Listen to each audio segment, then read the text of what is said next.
let's talk about Broken Castle by Gene Weigel, which is for characters of low to high power for any RPG, but actually for an adapted version of AD&D called Gene Weigel Game, the Gene Weigel Game or something like that. This is a micro-campaign set in the home game of Gene Weigel. It was run open to the public in 2006 to 2007. It's a vanilla, that's not really a phrase, that's not an insult here, a vanilla fantasy setting in his sort of grey Hawkian land. So, this is a very strange product. There is not a PDF of this as far as I know. This is print on demand on Amazon.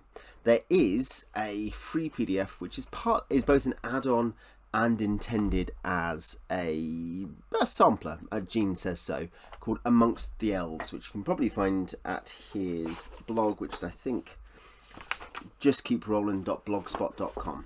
That is free. I recommend it if you're looking for you want to look at in detail his style. I'm not going to be able to give you an in detail style discussion of 270 pages of this. What we can do though is try to talk about the product itself and strengths and weaknesses. This is the worst edited, often incredibly badly laid out, not always to be fair, but put together game products I've reviewed on this channel. I don't think there's a comparison. This is a one-man job, and it's a guy whose strengths do not seem to be necessarily in editing or structure or things like that. Examples: paragraphs that stop halfway through because a bit's got deleted, inconsistent terminology for things, spelling and grammar issues ubiquitous across every page. The maps being after the dungeon they're in. So, the caverns of the man-apes, I flick forward several pages and there's the map. So rather than it being right before, that is in fact Broken Castle sublevel. It's a dumpster fire as far as that goes. It uses a universal translatable system, conversion to role-playing game systems, and there is Appendix 9 does give you a thorough-ish guide to that, and I think does an okay job of that for what it's fair. If you know AD&D, you can translate everything backwards and forwards. The problem is that when you're reading stat lines, apart from the layout and consistency issues and how that works, it's just exhausting. When you look at stuff, you will not ever learn the terminology of this as well as Gene does, so you will never be able to use stat blocks out of the book with any kind of rapidity. You won't be like, okay, I've read it enough, and recently I'm like, I kind of know what's going on there, but I'm going to have to be like, oh no, I need to go and check. It takes me a moment a couple of times. Also, because a lot of it is the classic, which you get in many OSR products, to be fair, equivalent of, it's like this damage, it's like this armor. There's adding on extra steps every time rather than just dice codes. This is all inefficient. It is basically because, as far as I understand it, Gene probably comes from a background of thinking that TSR under Lorraine is going to sue him. At least that is Gabor Lux's gag about this book. Of course, that wasn't the case in the mid-noughties, but Gene had adapted everything he did and was used to what he was doing by then, I guess. Those are very serious usability issues. There's no way to get around the fact that this is a campaign which you are just not going to run at your table. Not in the way that you think you will, not without lots of prep. It is not something you're going to go to and say, okay, I've read it once. Okay, you guys start here, and you've got these plot hooks. There's no rumour table for actually. That's a very small thing, really. Actually, but also it's just as a point. You're not going to sit down and say, oh, by the way, roll on the rumour table. Okay, let's go. I have read it recently enough. I just need to flick back and be like, okay, yeah, this is what's happening. It's not at all like that. You're going to have to do work to use any of it directly. That said, that might sound like a damning review. This is just not a book you're going to use. Then again, I reviewed Thousand Islands recently, and there you have to do as much work, if not more, in some respects than you do here. This is a traditional adventure. This does have just places to go, adventures to do, monsters to fight, stats. And if you wanted to do that, the work of translation, you could directly hive stuff off. Whereas Thousand, you're going to have to put a lot more work into the just working out how it actually mechanically works. You're still going to usually also have to add things like rumour tables and character background and whatever, like character context, sorry, etc. But with that said, so yeah, we don't always worry about that, do we? With that said, this is also one of the most inspirational products I've ever read. It's fascinating. There's two main ways in which it's inspirational. And I guess what I'll do just before I kind of give my summary of that is I will just say what is in this book. It's a campaign setting, so you know that much. It has all kinds of preliminary stuff. It's got a map. I think it's got a couple of maps. That is the overmap. That's the fallen kingdom of Skuldon, north of the great city of Bravesword. Known banners of the greater Swordlands, including evil groups. Some rules about general patrols. That's not really in the right place. Stuff about the Barony of Grogan, this is basically the book for the Barony of Grogan. Skuldon is his, which is I think the old capital of the kingdom, is I think it's the ruined, and there is it should be his next module out. Basically, he talks in 2020 about working on it to get it publishable. I don't know what the progress is on that. There is another module he mentions in here which may happen. There is a perfectly usable set of random encounter tables. Random run-ins is what he calls them. Nothing has ever named anything like what it would be. Encounters is fine. Run-ins. Swamp run-ins. Weird loud howl. You roar! Harmless and small. Red and yellow waterfowl with big blue eyes. Locals call them blufferbirds, but in places of high learning, like Useless University in the city of Bravesword, they are classified as Grogham Grebes. This is all fine, for what it's worth. And then you have the next 100 and some pages, 180 pages are keys. So, for context, preliminary, more or less we're at the point of appendices there, I think. The next page, yep, appendices, and then that's the keyed stuff. So what is in the keyed stuff? Location. You can see, by the way, one thing re-layout. I'm ambivalent about it. I said there's caveats to my point about bad layout. There are some very bad layout decisions. The maps is the worst. There's a few other things where you're just not sure where stuff is, basically, and it's hard to find your way around the book.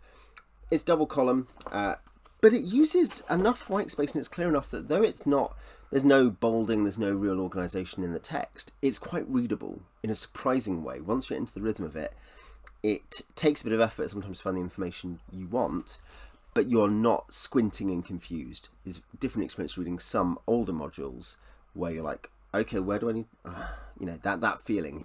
I never got that feeling with this.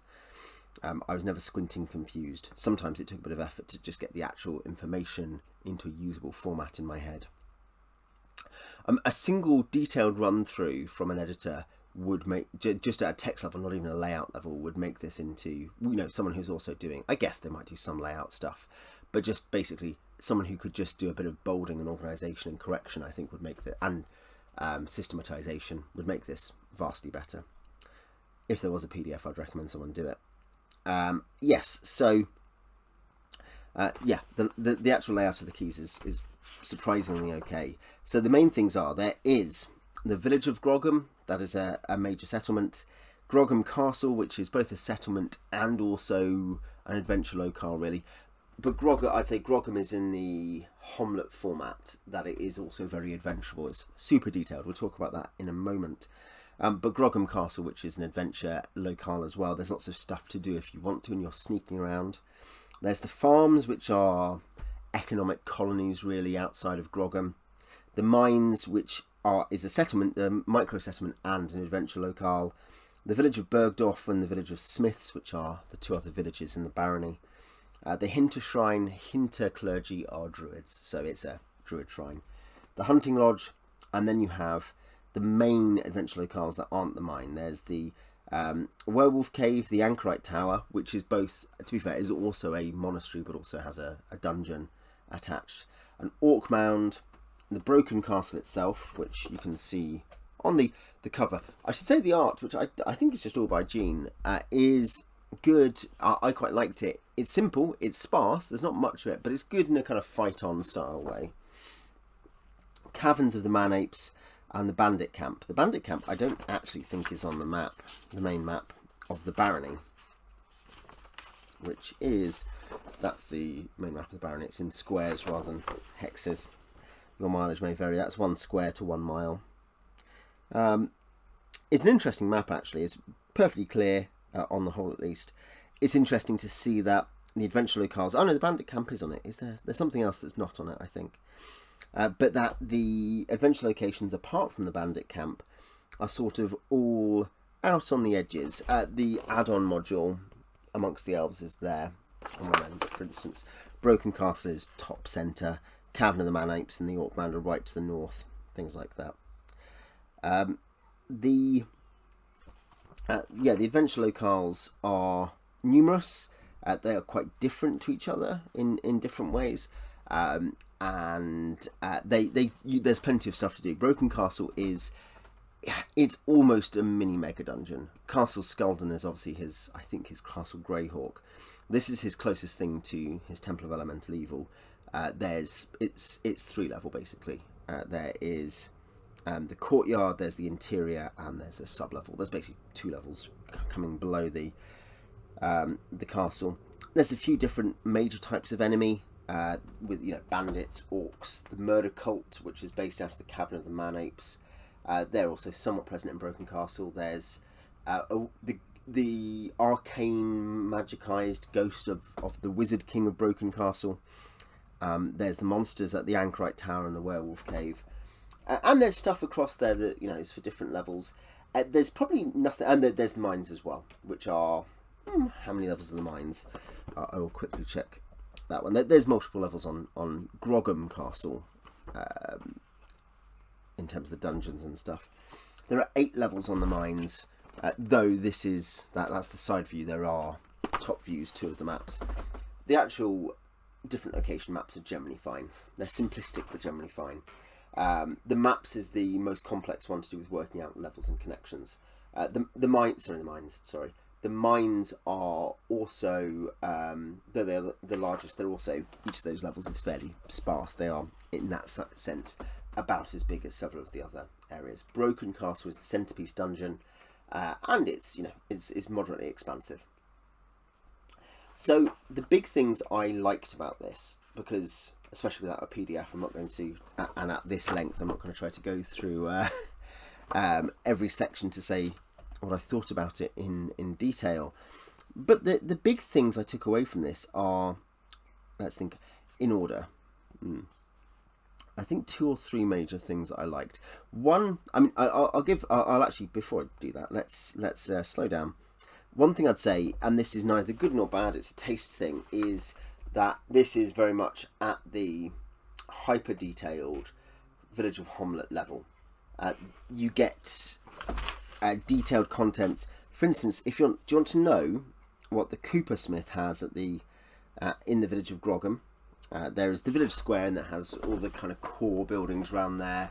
And the Coopersmith, 1F, the shop of Bode, the Coopersmith, barrel maker, and general carpenter, 2 silver coins per day. That's his earnings, I guess. It's surrounded with various saws, 4 copper coin value each, small anvil, 10 silver coins, hammers, 2 of 10 copper. Blah, blah, blah. You get the idea. There is a detailed list of the casks he has made and whether they have stuff in them or not. There is an insanity there, I think. It's a bit, a bit like Aqueducts building, isn't it? Writing a D&D module for some men. This is very much the hyper detailed.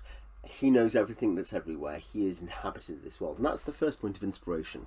It could be a criticism that you're like, that is like a quarter page, if not more, a half page spent on casks and what's in them. I mean, that doesn't feel too stressful in terms of wasting space per se. You could argue it is, but just the fact you're like, because there's no page limit on him, he's just got as many pages as he wants. It doesn't feel quite as frustrating as reading a TSR 32 page and being like, why are 2 pages garbage? Where there are actual hard limits on length. Here there's not a hard limit on length, so that side doesn't worry me. But certainly it seems extraneous, and you've got to get through it to get to the next thing. And it's skippable. You can just okay, I know what's roughly there. If they ever go there and steal barrels, we'll find out.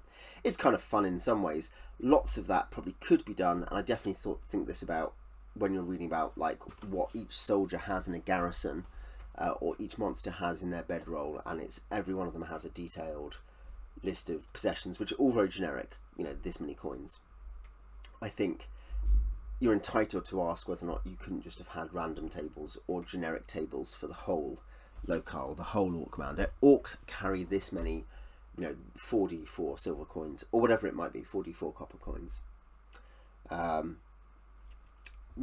So there is nonetheless, and I kind of in the madness is quite enjoyable that he has so inhabited this world and so knows all of it that you really are seeing a game. You're seeing someone's home game, he protests this point, not as a history, something you go, oh, that was interesting to read, but as something which is inspiring. You're like, okay, you really can inhabit a game well enough. A DM can play the world, can run the world, and I really like that. And all these NPCs scattered everywhere. He knows them. He's run them before. He has spent, and in this case, the open game was only a couple of years, but he has played games in and around this world for 40 years now, nearly. And so you're talking about something which really has been inhabited. You think about the guy. I mean, he's on Instagram mostly, gets articles. I forget his name, but the guy who's run the same game for over 30 years. There is certainly some madness in that case, but the idea that you're so inhabiting the world that you know it all so well, and you get the sense that really was how, in some respects, Gary and Rob ran Greyhawk as well. Not necessarily they're quite as exhaustive in every case, but you do see from T1 that Gary wrote a module which assumed things, which then changed by the time you get to T1 to 4. The information layout changes to represent this, but he assumes that adventurers might go anywhere and take anything, and he assumes that it's a war game and that they might need soldiers, or they might be like, oh well, what can we do? You even get that in T1 to 4 with Nold having a detailed militia list, and you get that here. You get that sense of something where the granularity of the world matters to the DM, and that's something he can then offer the players. It may sometimes seem absurd or unnecessary, but there is, cask, tight / wet, beer, ale firkin, 8 gallons / 1/24 of a tonne equals 1 bronze coin. You might well wonder about that. You also might well perfectly reasonably wonder about I guess, do I need to have all these characters? I mean, I quite liked that, but do I need to have all these NPCs? Do I need to have all this information? Do I need to have all this stuff just to go and adventure in the broken castle and the orc mound? But he gives such detail in everything. It's agnostic to our sense of importance, and you realise that eventually, I think for me, becomes absorbing. Not as reading material. It's not exciting reading material, but as inspiration for running the game. And it's certainly something I can never. I'm sure the way my big campaigns, I guess, are so much more. I assume players are going so many more directions. But this is as a microcosm of a thing he ran in detail. Is inspiring, and I think you could certainly learn from that.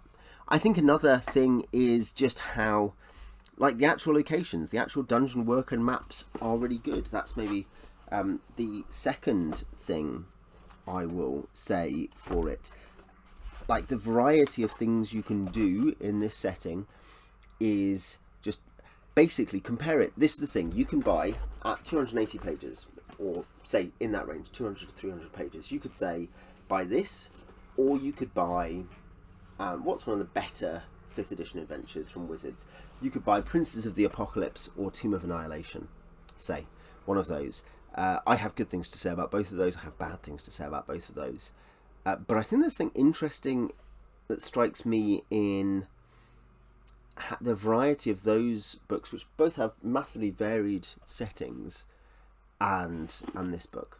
If you want variety of locales in the setting, not often a fairly closely related set of styles, this is your better bet, especially if you add amongst the elves, which is at the higher end of the power rating, with a PDF add-on.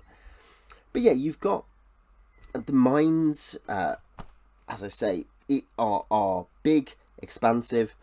I should say, as I've just flicked past the farms, one thing I do wonder about is the demography here, that the farms have, for instance, 58 adult peasants, and then there is Lady Mellengrass, her 3 or 4 retainers, and 40 men-at-arms. I don't know how they're feeding these military forces, the percentage being pushing 50-50.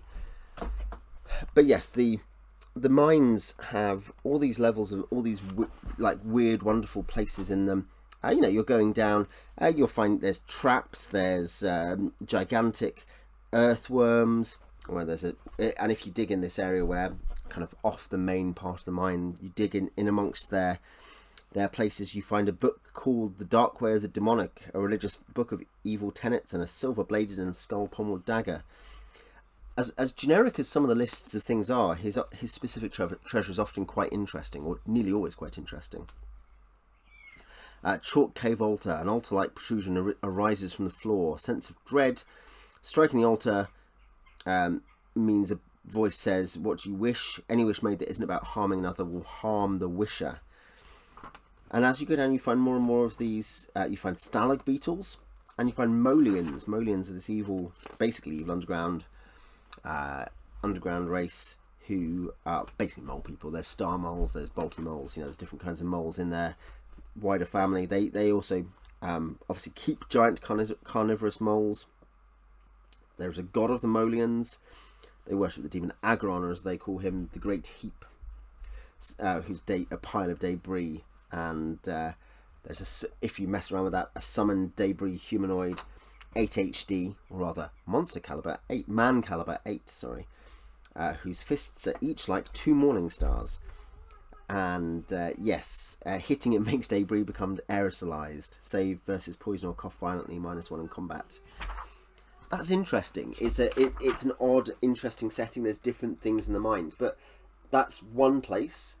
And then there's just werewolves, and there's a bunch of werewolves in a cave. That's another place. There is a detailed orc settlement slash dungeon.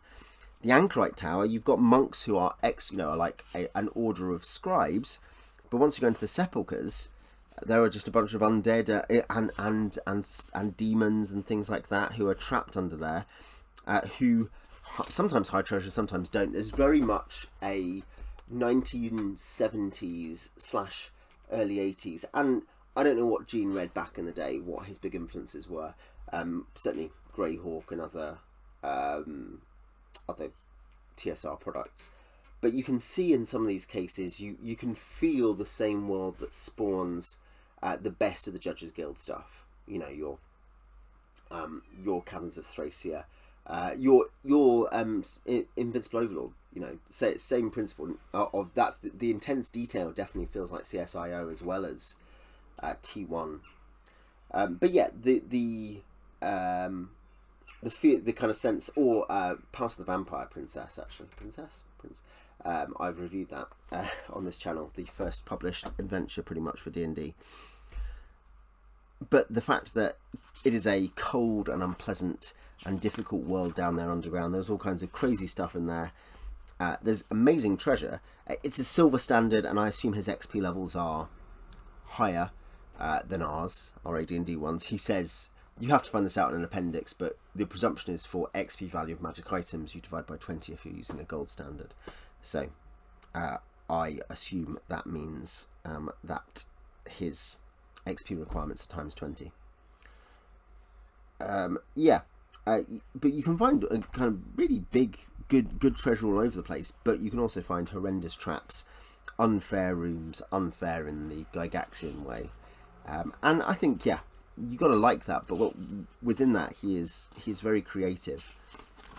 All these vampires in the Anchorite Tower, the Orcman, which is a desecrated shrine to Spring, which there are remnants of that old stuff there. There's never, these things are never monotone. The dungeons are never one note. There's always something else. There's always, in that sense, one form of conceptual density, if you want to use that phrase, comes up. If by that we mean the idea that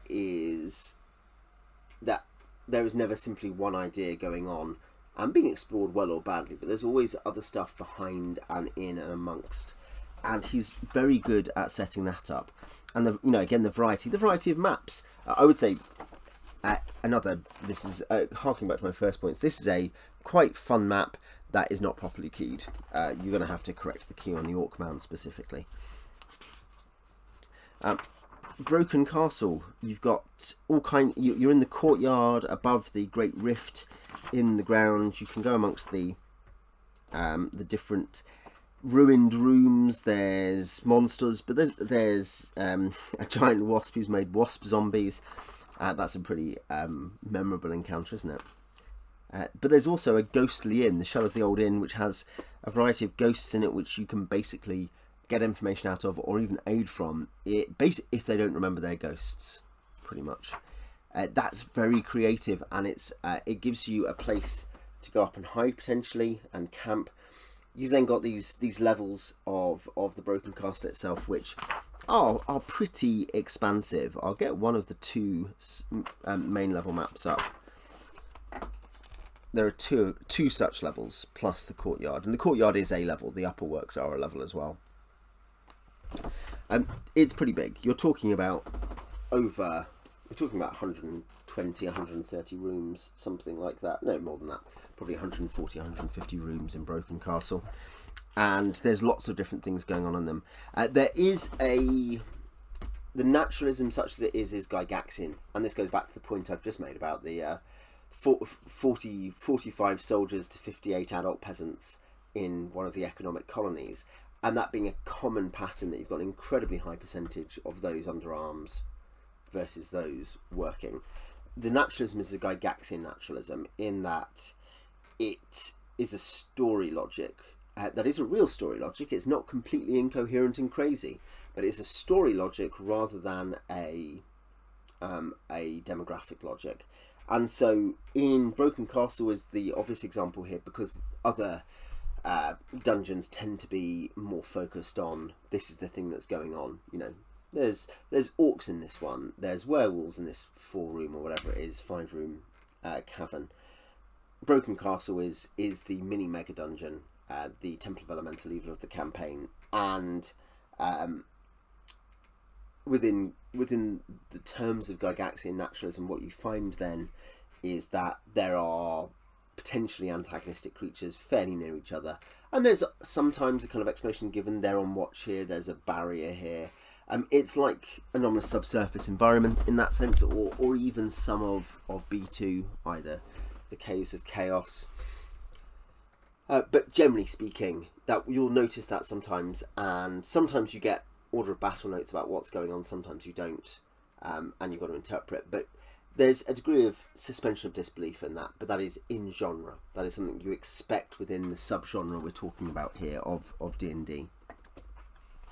I'm not going to be going over what's in 150 or 130 rooms worth of stuff, obviously. But there's a lot of different things. There are man-apes and parts of the murder cult. There are Uggers and Kuggers and various other things to this Ugger group, who are sort of... Uggers are demon flesh thrall things. We'll get to that in a minute. But yeah, there's all these kinds of different monsters in there. Lots of different treasures, lots of different puzzles. It is, in that sense, again, moderately 1980s, early 1980s, in the emphasis on clicky puzzles, and that certainly matches an OSR sensibility. Not that Gene is influenced by all the same things as other OSR writers, but there's definitely that part of the heritage has come forward. The caverns of the man-apes also contain the Temple of the Murder Cultists. You've got another humanoid tribe, and then you also have, hidden within that, you've got an evil cult. So you've got a few ways in, and particularly what you could be investigating the evil cult. You may well come off, especially because there is there are some pretty dangerous things in there. Technically, the most dangerous monster going, or the most dangerous monsters going, are in Broken Castle. There are some dragons. There's the Phantasmode, the weird mutated ghost of the Wizard King who blew up Broken Castle. There's the demons, the Ugga demon family, the things that go on there. There's the Plagolls, I think they're called, plague demons. But yeah, the Cavern of the Man-Apes has some pretty challenging stuff, and you may well get onto it after having gone to Broken Castle. I think that's plausible. In terms of the low-level stuff, there is less low-level than mid-level stuff here. In that sense, maybe it's like T1 and T1 to 4. There are some things you can imagine people doing. They could dip into places. They can dip into say, what seems good, maybe the Anchorite Tower, the Orc Mound, because obviously they're fighting similar HD there. They could dip into the very top of Broken Castle as they're trying to get to a point of being able to go further down. They're going to have to also know their negotiating skills to a degree, and there are sometimes chances of negotiation. It's maybe a bit like something like Sojkanth. There's definitely an emphasis in some. There's base assaults. The Orc Mound is a base assault after all. Broken Castle is a delve with bases within.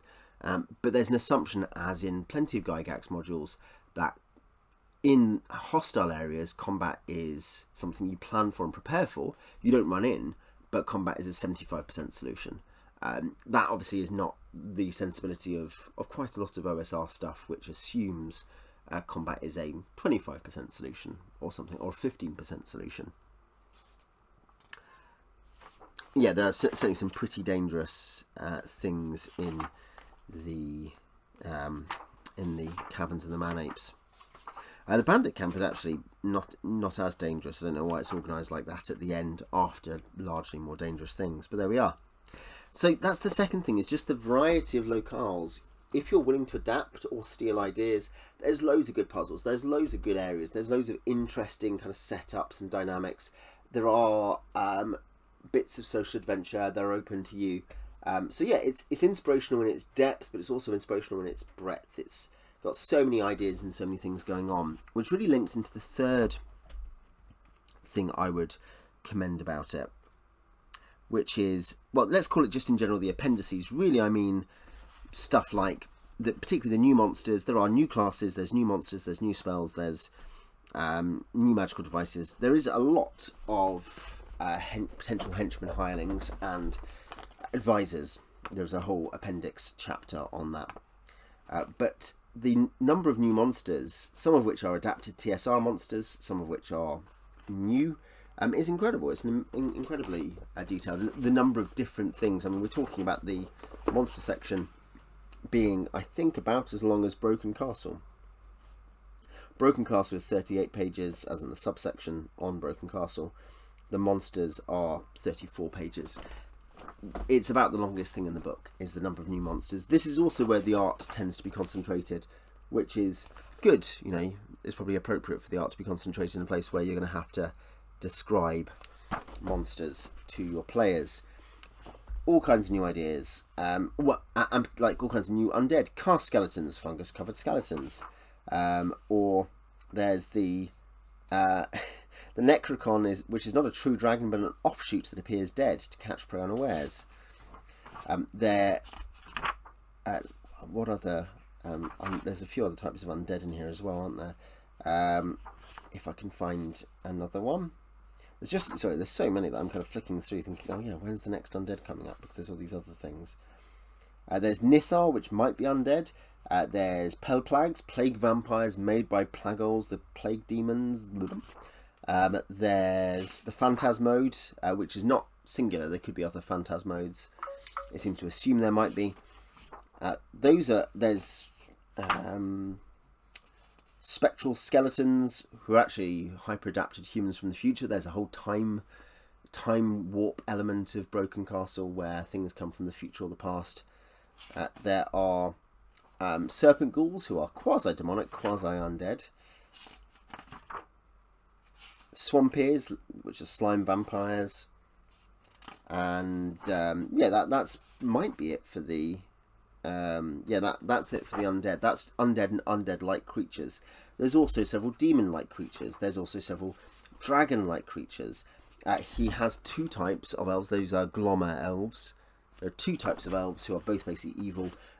normal elves exist and so PC elves, and maybe presumed to be good aligned, but the Glommer elf is a small kind of, I guess, few feet high cave elf, and their lords are larger and a bit weird looking, kind of, or almost kind of, it seems like scarecrow versions of them. Once they get to a certain age, they just mutate. And killer elves are, murderous, I guess, cannibalistic elves as well, who are obviously the drow equivalent. And I say that, they live underground, so do Glommer elves technically, but also they have magical weapons and magical scroll tube things on their hands which they can cast from, but which decay when away from the elf, which, whilst not sunlight, has the same effect as drow having magical weapons which then decay in sunlight. In fact, it's more guaranteed. There's Gorflings, who are sort of gnome-like halfling creatures, and there are a couple of other humanoid types. There's the Kugelzwerg, the half-dwarf elfling. There are, well, in terms of humanoids, there's the two types of man-apes, the evil ones, but also the civilized Husim man-apes, who are good and honourable. There's Molians. That's the Molians there. As I say, there's like different subspecies of them. The number of different monsters in here is... there's Swordland Pixies, who have different special kinds of arrows, including the Time Warp arrow, which just undoes a previous die result in the past. So that, say you've hit someone and you damage them, that damage goes away. It disappears as if it had never happened. There's obviously the future stuff. There's the Treasure Dragon. That's a weird one. The Tree Seneschals, who are Ent types. The Uggers and Kuggers, as I say, they're kind of orc-like. Quuggers are quarter Uggers, is the point. They are the children of Huggers, half Uggers, who are always female, who they're breed with a male human, have Quuggers, the Uggmen. And the Grand Ugger is actually a demon who can come and help the other Uggers, who are not true demons. Wolf mice, they seem to generate from the mouse family, but they're from a prehistoric animal type that left little fossil remains. I think they might be a Time Warp creature, because he kind of indicates they don't really belong here now in our setting. They're kind of just little carnivorous, aggressive mice, large mice, I guess. There's some couple of pages of decent magic items, lots of henchmen. That reminds me of stuff like Slumbering Ursine Dunes, where you're like, okay, so here's just a list of henchmen. That's something Chris Kutlik does in a few of his books.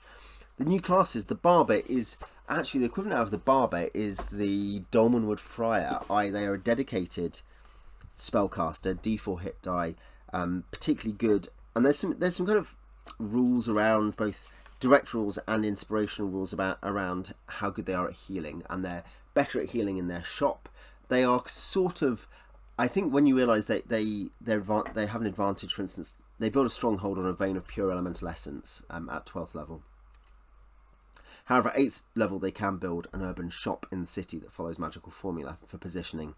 So the sun and the summer solstice is even at the front door and sides of the building. But the fact is elemental. They're not religious. They are sort of elemental priests who manipulate the humours. I think it's 5 humours for him. Yeah, sanguine, choler, melancholy, phlegm, and quintessence. And there's also the true weaponist, which is a suborder of the fighting occupations, which is just a fighter who's particularly good at a particular weapon and can end up making quasi-magical weapons, and a few other rules to do with that. So there's, lots of inspiration there where he is so creative, and that reminds me of stuff like, a good example of that would be Anomalous Subsurface Environment, which of course is a one-stop shop for your science fantasy gonzo stuff. This is, in a way, you don't need a one-stop shop for vanilla fantasy, but if you did, this would be it. This, at the level of monsters and classes and ideas, has so many that it has some to spare for you. You can run this. Essentially, it is attempting to be, without giving, because it doesn't have a player's handbook, so you are still creating characters using first edition AD&D if you want to go for the system closest to it. But beyond that, beyond the basic the PC side of it and the rules, all of the game stuff you need for a campaign is in here. All the stats you need are in here. All the new monsters you need are in here. All the places you need are in here. And that's something which is just like I say, the depth and the breadth are inspiring. And by breadth, I meant the breadth of types. The sheer creativity is incredible. It's something not matched in many adventures of, well, many Wizards adventures of this length, certainly, which are often overwritten and sparse on new ideas. But it's the recreation of, and reinvention and reskinning and remodulation. Even actually, here's a good one where he has taken a D&D trope, the Beholder, and turned it into the Eye Storm, just a cloud of human eyes flying around. Things like that where you think, that would be fun. That's a nice way to do that monster for players who are familiar with it. There's so many things in Broken Castle which are stealable. There's a way in which it becomes more and more tempting to run this insane mess. The more you read it and the more you realise there's an entire world and adventure for you to run. And that's where I go back and say you almost want there to be a PDF of this so someone can just do a fan edit to make it clear. It'd be a work of love, certainly, but it would be very interesting and useful. As it is, it's not on its own terms. Gene wants it to be runnable. You know, he doesn't see it as a piece of history or simply as a kind of curiosity. And I'd agree, it's not just a curiosity. I wouldn't want to go that far. But I don't think we can pretend it's just a straight out of the book, pick up and read once and then run a whole campaign, referring only to the book, not thinking about very much else. You need to do anything at the campaign level, you're going to need to internalise so much of this and also adapt and make it work on the fly as you go. You're going to need to know his rules so well that you translate stuff, and you're going to need to organise material in your head. You're probably going to want to rearrange stuff and have the maps and essentially a separate pull-out. You're going to want to photocopy all the maps because of the organisation issues I've already mentioned. In that sense, the map booklets of something like T1 to 4, which can be controversial. I like map booklets, but you suddenly realise the value of a separate map section when you're trying to work out in a big book where the maps are that relate to the stuff and you're not sure where they are, and they're in the wrong place basically here. So yeah, if you want to run it, you're going to have to take all that adaptation and do that.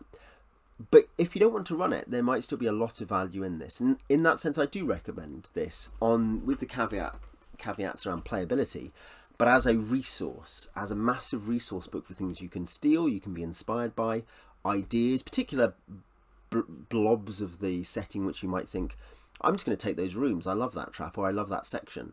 I'm going to put it here. Oh, those monsters. And that's one thing. I think the monsters could be taken with a small amount of adaptation because it's not that hard into any of your fantasy games. I would highly recommend it on that basis. It is a one-of-a-kind product for good and bad. There is virtually nothing else like it at the level of insane dedication out there on the market. That doesn't mean it's the best thing, but it does mean it's an interesting thing. If you've read it, I would love to know your thoughts. Not many people probably have, but there'll be some of you out there who have. If you've ever run any of it or stolen from it, I'd love to know what your favourite bits were. And I guess, yeah, what other big, insane projects are there like that? Essentially what Gary never really gave us because he never got anything published, you know, his version of the Temple or his complete Castle Greyhawk. What else is out there that is this level of depth and breadth? Because I might have missed it and I'd like to have more inspirational stuff like this. Put that stuff in the comments. Till next.